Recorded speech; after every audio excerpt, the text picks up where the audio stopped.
Hi, morning. Mike and Arlen, our Philippine journey. Some big changes, some big information. First off, thank you. Thank you for being a subscriber. Thank you for being a viewer. Thank you for hitting the thumbs up. Thank you for the comments. We appreciate all of it. Number two, today we're going to talk about the 6 Chinese guys that got caught down in Subic, Zambales, all right, it's the old Subic Naval Station, spying on Philippine and American national security stuff.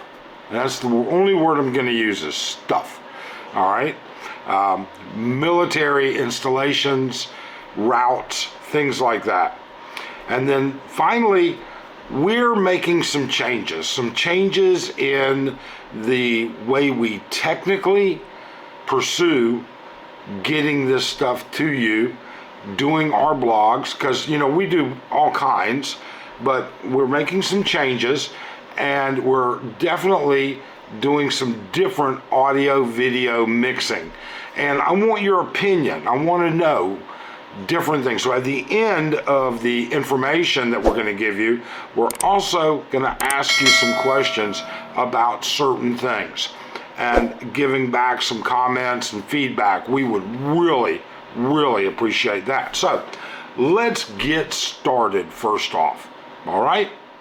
6 suspected Chinese spies and 1 Filipino were arrested in Zambales. Now, this information came out yesterday, and it actually took place a couple days ago. So, these 6 Chinese and Filipino have been arrested in Zambales for alleged spying activities. The National Bureau of Investigation said on Wednesday, March 26th. Now, they identified the Chinese nationals as, and I can't pronounce these names and really don't give a shit what their names are. I could care less. I don't like the Chinese. You know what? The Chinese people are great. I just don't really give a shit whatsoever about the Chinese government. But they arrested 6 Chinese, and then they also arrested their Filipino security and driver, who was caught in possession of unregistered firearm. So the story goes, it said they were arrested during a joint operation conducted by the Bureau of the Armed Forces of the Philippines and the Subic Bay Metropolitan Authority on March 19th, so literally almost a week away, over in Grand Island. It's an area in Subic, Zambales. It also says that they found photographs, documents of Philippine and United States naval assets in their units, so in their homes. Okay. It also says that they had electronic gadgets containing surveillance photos and videos were also seized, along with fake documents from BIR and identification cards. Following their arrest, the NBI said the 7 persons were presented for inquest, and gives you the charges. And I'll put the link below to let you know exactly how you can look this article up and read the details. All right, but it was also noted that Yi Taiwan, one of the Tanwu, whatever, was also found to be the subject of an arrest warrant in Tarlac, all right, where he's facing charges of the Securities Regulations Code. So scamming for money, okay?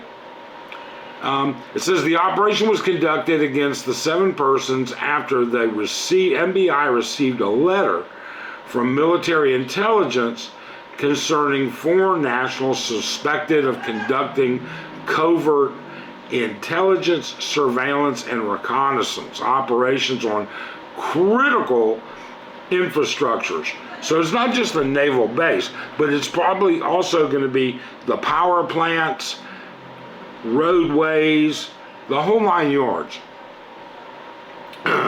Intelligence report from the Armed Forces Philippines revealed that 6 individuals of the island were closely monitored for engaging deemed suspicious activities involving the collection of sensitive data related to critical infrastructure, water, power.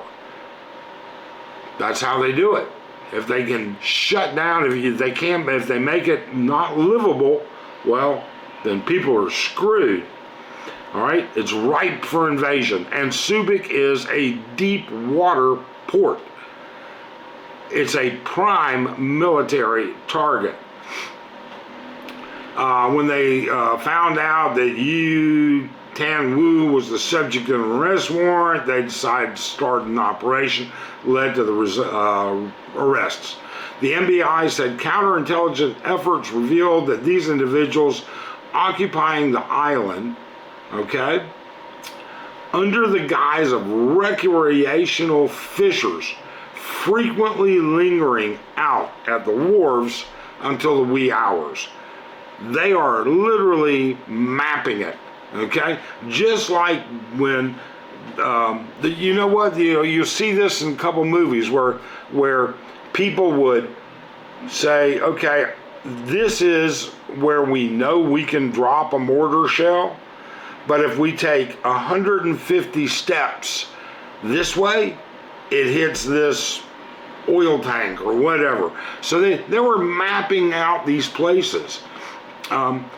Multiple witnesses reported that the group was utilizing high-tech drones, saying that they were conducting surveillance on fishing bait, but what they're really doing is conducting surveillance on naval assets, including those from local forces and allied nations, and that's the U.S. and Australia. Due to its contiguity and strategic location, the island allows the group to monitor the naval assets. And when it says the group, it didn't allow it. It just is. It's there. It's a place to do it. So I'll put the link in below. Are there more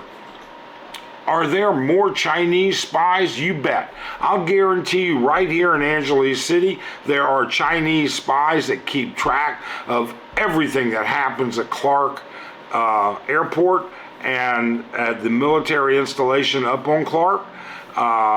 Keep in mind that the joint forces often stage out of Clark for Fort Magsaysay. With all of those, there are Chinese spies all over this entire country. Period. End of story. Now, wait a minute. I need to fix something. Okay. Now, second part. This video is different technically than what we've been doing. I've often held back from this because of the ease. It's simple. It's easy to just turn on my computer, turn on my webcam, everything is there, create a talking head. Instead, this time, we're shooting this video on, I have several Sony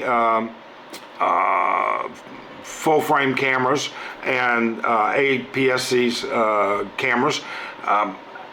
This particular video we're shooting on a Sony ZV-E10 with a Sigma 1.4 f1.4 lens. Also, we're shooting this completely in 4K. We will process it in editing at 4K. It's being shot in HLG. It's being shot with a different audio mix, and quite frankly, we're color grading it as well. And I want to know, can you tell a difference? Is it worth it?